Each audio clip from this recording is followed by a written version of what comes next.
નમસ્કાર, આપ જોઈ રહ્યા છો નેશન પ્લસ ન્યૂઝ. હું છું આપની સાથે વિભિક્ષા પરમાર. વડોદરા શહેરમાં આ વર્ષે ગણેશોત્સવની ઉજવણીને લઈને એક મોટું સકારાત્મક પરિવર્તન જોવા મળ્યું છે. શહેરના 94% પરિવારો ઇકો ફ્રેન્ડલી રીતે ગણેશોત્સવ ઉજવવા તરફ આગળ વધી રહ્યા છે. આ જાગૃતિ અભિયાનને વધુ વેગ આપવા અર્થે પંડિત દીનદયાળ ઉપાધ્યાય ઓડિટોરિયમ ખાતે બચ્ચે બોલે મોરિયા શીર્ષક હેઠળ ખાસ કાર્યક્રમ યોજાયો હતો. પંડિત દીનદયાળ ઉપાધ્યાય ઓડિટોરિયમ ખાતે યોજાયેલા બચ્ચે બોલે મોરિયા કાર્યક્રમમાં વડોદરા શહેર પોલીસ કમિશનર નરસિમ્હા કોમર અને જાણીતા કવિયત્રી તથા વાર્તાકાર પ્રિયા મલિક વિશેષ અતિથિ તરીકે ઉપસ્થિત રહ્યા હતા. કાર્યક્રમ દરમિયાન વાર્તાઓ અને સંવાદના માધ્યમથી વિદ્યાર્થીઓને સમજાવવામાં આવ્યું હતું કે સાચી ભક્તિ ઘોંઘાટમાં નથી, પરંતુ શિસ્ત, કરુણા અને प्रकृति सम्मान में रहेगी है।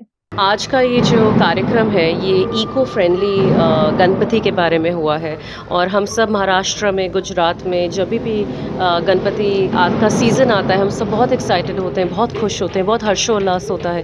लेकिन उसके साथ साथ हमारी एनवायरनमेंट को डैमेज होता है जब आप प्लास्टर ऑफ पेरिस के गणपति घर पर लेकर आते हैं और उनका विसर्जन करते हैं। तो आज का ये जो पूरा कार्यक्रम है इसी बारे में है कि हम चाहते हैं कि इको फ्रेंडली गणपति आप लोग अपने घर लेकर आएँ और फिर विसर्जन करें तो वो हमारे लिए अच्छा हो, गणपति बप्पा के लिए अच्छा हो और हमारी एनवायरनमेंट के लिए भी अच्छा हो। तो आज का पूरा कार्यक्रम इसीलिए आयोजित किया गया है।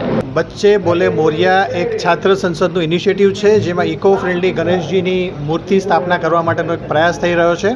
આપ જાણતા હશો કે વડોદરા એ આખા હિન્દુસ્તાનનું ત્રીજું એવું શહેર છે જ્યાં સૌથી વધારે મંડલ્સ બનાવવામાં આવી રહ્યા છે અને વડોદરા છાત્ર સંસદ, વડોદરા પોલીસ અને આ વર્ષે રસ્કિન બોન્ડ ઇન્ટરનેશનલ સ્કૂલ જે ન્યૂ ઇનિશિયેટિવ છે વડોદરામાં એક સ્કૂલનું, અમે 3 જણા ભેગા થઈને આ ઇનિશિયેટિવ્સને આ એક નવો વળાંક આપી રહ્યા છીએ. આ પ્રકારના જે પ્રસંગો હોય છે એમાં વીએમસીનો ખૂબ મોટો રોલ હોય છે, જેમાં ઇકો ફ્રેન્ડલી ગણેશજીને પધરાવવામાં આવતા હોય છે અને એની સાથે સાથે વડોદરા પોલીસ જેના વિસર્જનના પ્રયત્ન વગર પ્રોબેબલી આખા વડોદરામાં આ પ્રસંગ કે આ ઇવેન્ટ આટલો સક્સેસફુલી ન થઈ શકે એ બધાની બિરદાવવા માટે આ એક પ્રયાસ થઈ રહ્યો છે આજે સ્ટેજ ઉપર, જેમાં સીપી છે અમારી સાથે, ઓલ ધ વે બોમ્બેથી એક્ટ્રેસ પ્રિયા મલિક આવેલા છે અને આપ સર્વનો ખૂબ ખૂબ આભાર, મીડિયા પર્સનનો પણ જે આ પ્રસંગે ઉપસ્થિત છો. છાત્ર સાંસદના સ્થાપક અને પ્રમુખ કૃણાલ શર્માએ જણાવ્યું હતું કે પર્યાવરણ પ્રત્યેની આ જાગૃતિ હવે એક સામૂહિક આંદોલન બની ચૂકી છે.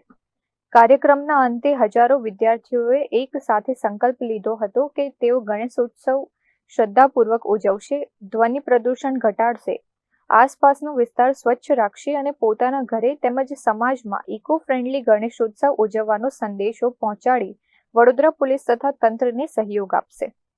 આજે છાત્ર સંસદ, વડોદરા પોલીસ અને રસ્કિન બોન્ડ ઇન્ટરનેશનલ સ્કૂલે મળીને બચ્ચે બોલે મોરિયા કેમ્પેનનું આયોજન કર્યું. બચ્ચે બોલે મોરિયાની શરૂઆત 2017માં છાત્ર સંસદે કરી હતી વડોદરા શહેરમાં. આપણે જોઈએ કે આપણે ગણેશ ચતુર્થી, વડોદરા એક એવી જગ્યા છે જ્યાં ગણેશ ચતુર્થી બહુ જ ગ્રાન્ડ વેમાં સેલિબ્રેટ થઈ રહી છે અને અમને લાગ્યું કે આપણે આ ગ્રાન્ડ તરીકે સેલિબ્રેટ તો કરીએ છીએ પણ કેવી રીતે અમે રિસ્પોન્સિબલી કરી શકીએ, કેમ કે આપણા બધા માટે સુરસાગર ખાલી એક લોકેશન નથી, એ આપણા વડોદરાની આઈડેન્ટિટી છે. તો તમે ઇમેજિન કરો જ્યારે ગણેશ વિસર્જન થતું હતું ત્યારે બધા ગણેશ પાંડાલો વિસર્જન સુરસાગરમાં કરતા હતા અને પ્લાસ્ટર ઓફ પેરિસ તમે 2 દિવસ પછી વિસર્જનના જાઓ તો તમે ત્યાં ઊભા નહીં રહી શકો, એવી હાલત, એવી પરિસ્થિતિ થઈ ગઈ હતી આપણી સુરસાગર લેકની. ત્યારે બચ્ચે બોલે મોરિયાની શરૂઆત થઈ હતી અને I feel so proud and honoured કે જે કેમ્પેન વડોદરાથી શરૂ થયું. અમને મુંબઈ બોલાયા ગયા કે મુંબઈના ગણેશ પાંડલ સાથે પણ અમને એવું કરવું છે. સલમાન ખાન, સોનાલી બેન્દ્રે, સોનુ નિગમ, કૈલાશ ખેર બધા સાથે મળીને બચ્ચે બોલે મોરિયા કર્યું અને આઈ એમ સો હેપી ટુ શેર કે વડોદરા અને મુંબઈ અને સુરતમાં રેગ્યુલર બેસિસ એવરી યર બચ્ચે બોલે મોરિયા ત્યાં થઈ રહ્યા છે અને અમારું એક જ વિઝન છે કે અમે હજી ગ્રાન્ડ તરીકેથી આપણે ગણપતિ સેલિબ્રેશન્સ કરીએ પણ રિસ્પોન્સિબિલિટી સાથે કરીએ. તો આજે અમારા વચ્ચે honourable police commissioner Priya Malik અને બધા યંગ 1000 જેનઝી સ્ટુડન્ટ્સ બધા એક સાથે આવ્યા અને બધાએ પ્લેજ લીધું કે અમે ગણેશ ચતુર્થી રિસ્પોન્સિબિલિટી સાથે નિભાવીશું. જીતેન્દ્રસિંહ રાજપૂત સાથે Chirag Patel, Nation Plus News, Vadodara. સમાચારોના સતત અપડેટ મેળવવા માટે અમારી નેશન પ્લસ ન્યૂઝની યુટ્યુબ ચેનલને સબસ્ક્રાઇબ કરો, બેલ આઇકન દબાવો અને જોડાયેલા રહો ફેસબુક, ઇન્સ્ટાગ્રામ અને ટ્વિટર પર.